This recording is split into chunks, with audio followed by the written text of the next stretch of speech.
Hey everyone, let me just double check as I usually do to make sure things are working fine, and I am apparently trying to unlock the screen from the wrong side. I hope everyone is having a wonderful week. Yes, I see myself here. It is good, and I will be able to see your comments if you have any comments, if you have any questions. And let's talk about today's blog post. Um, we were talking about sampling, and it's sampling and recruitment. So the topic of the blog post was really about who your participants will be and how will you find them. And this really speaks to sampling and recruitment in qualitative research. I remember that one of the biggest aha moments for one of our students in the fall was the very fact that up until that point, this person had always called her sampling, her qualitative sampling, random sampling. And she was surprised when I said I actually don't have a good microphone today. I hope you can still listen, hear me, because I was planning on putting my AirPods. I might do that. Sorry about that. Just gonna make sure that my mic is okay. No, definitely not gonna change my plans now because it paired with my iPad, not with my computer.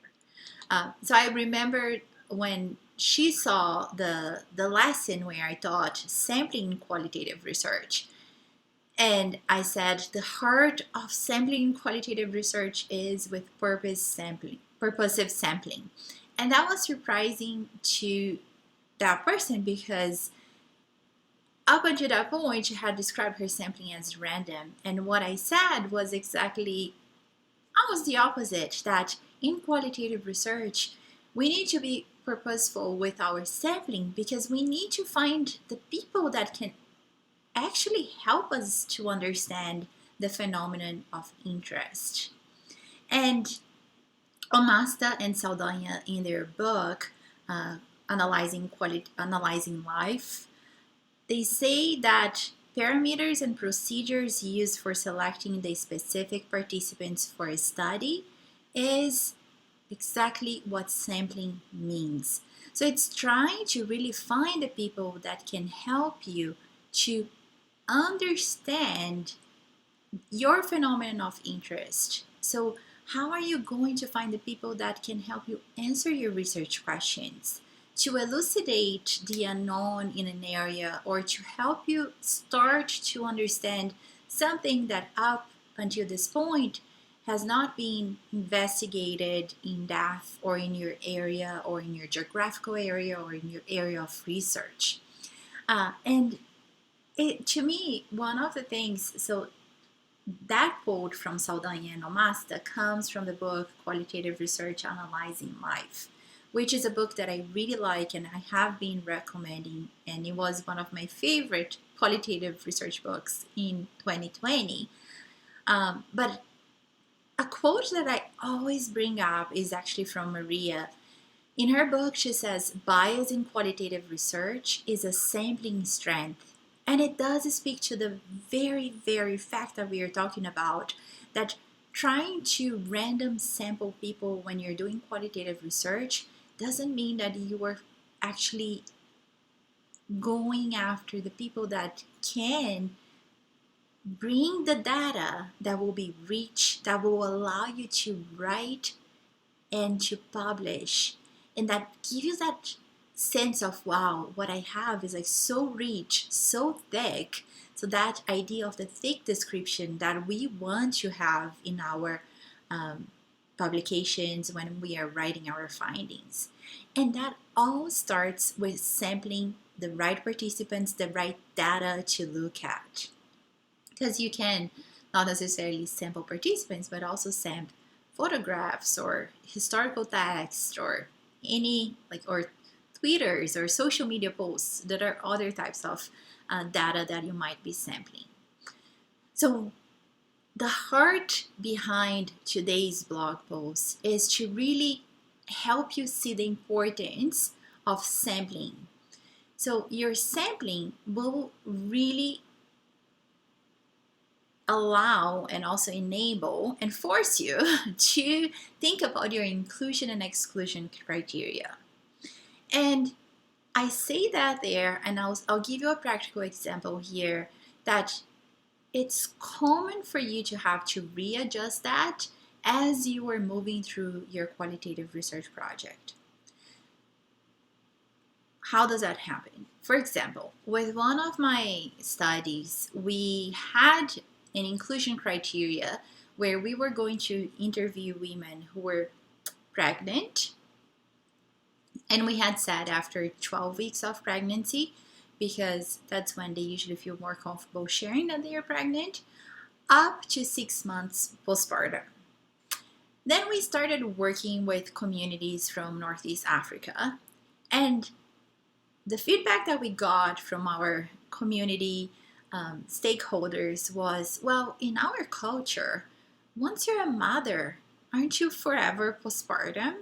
Like 6 months postpartum is so short. So many women are in that cycle of prenatal, postnatal, and then having another child a couple of years later. And they said, we don't want to exclude women who are postpartum, 8 months postpartum, or 12 months postpartum, or even like 2 years postpartum, because they are still postpartum. And that changed our inclusion and exclusion criteria. So we had to submit an amendment, and we had to go back and say any woman who has had a child and identifies herself as being postpartum is eligible to participate in this study. And because of that, we had older women who participated, and they were in that later postpartum phase. So understand that once you think about your sampling, it's not set in stone.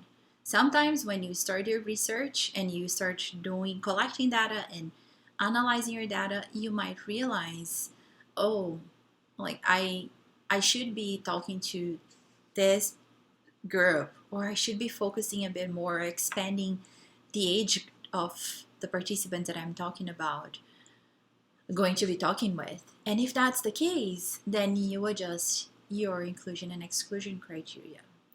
The recruitment strategy talks more about how you will find the people that you need to find. And now, like before, people use newsletters, posters, like going to clinics, seeing people in different settings. What I will be doing with the new QRB course is bringing someone who is specialized in using Facebook and Instagram ads to help researchers recruit for their research. So that is planned for the course, because that's another way to recruit your participants. And one of the students that recently worked with me will be sharing her experience of doing that for her project. So different ways can be thought about, can be considered for recruitment. So you think about your sampling and you think about your recruitment and how important that is for everything that will happen after in your qualitative research. I want to invite you all to join us for the webinar, The 3 Keys to Impactful Qualitative Health Research. If you want to sign up to attend the webinar live, you can definitely do so. I will be including a link where you're watching this video. The webinar will take place on March 9th at 10 a.m. Mountain Time. And if you cannot attend live, but you sign up, you will have all that you need to watch the replay after. So replay will be available. And in the webinar, I'm going to talk about sampling and recruitment. I'll talk about some of the sampling strategies that Michael Quinn-Patton cites on his book. There are so many. I wouldn't even pretend that I know all of them by memory, but I'll talk about some of them that are the more common ones. And I'll also talk about What can you do now to build more rigor into your qualitative health research? And the number one result to rigorous qualitative research. So mark your calendar for March 9th at 10 a.m. Mountain Time and come and attend the webinar live if you can. Bring your questions about sampling and any other questions you might have.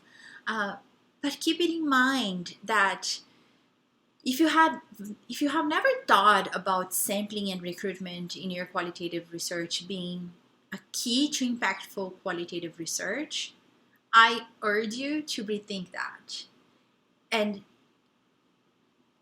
go deeper in understanding and asking the question, why is it so important to recruit the right? And when I say the right, between quotes, air quotes here, it's not because people are right or wrong, but the people who can help you understand the phenomenon. What it means to actually bring the right people to your study, what that will lead to, how that will support or not support what you are trying to accomplish. So I urge you to ask those questions and to take some time to write down, even if in a few lines, what has been your sampling strategy. What do you think is going well in that sampling strategy? What are things that you might need to rethink for a future study? And the same thing goes for recruitment. So I do hope to see you on March 9th. We will have a bit more about sampling and how that is a key to impactful qualitative research. But I also gave you a couple of references in the blog post with a book by Saldaña Omasta, one that I really like, and also Maria's book with the idea of sampling. Those two books, they're not extensive, not as extensive as Michael Quinn Patton in explaining different sampling strategies, but they do give you that overview and the reason and the rationale for why sampling is so important in qualitative research. So those references are also there for you. And if you have any questions, please feel free to ask them. I will be putting the link, or Jess can put the link for us as well to sign up for the webinar. The webinar will be definitely super rich, super fun. And for those of you who attended the webinar last year, it's not the same one. Some things are going to be repeated because they are still important to the 3 keys to publishing impactful qualitative research, but it's not the same one. So if you attended last year, you were also invited and you're probably gonna go away with something new. We have a different workbook and it will be really great. So I hope to see you there, and if you have any questions, you can definitely post them under this post, under this video, and I will come back to them. So I'll talk to you soon. Have a wonderful week, and I'll see you next Wednesday. Bye.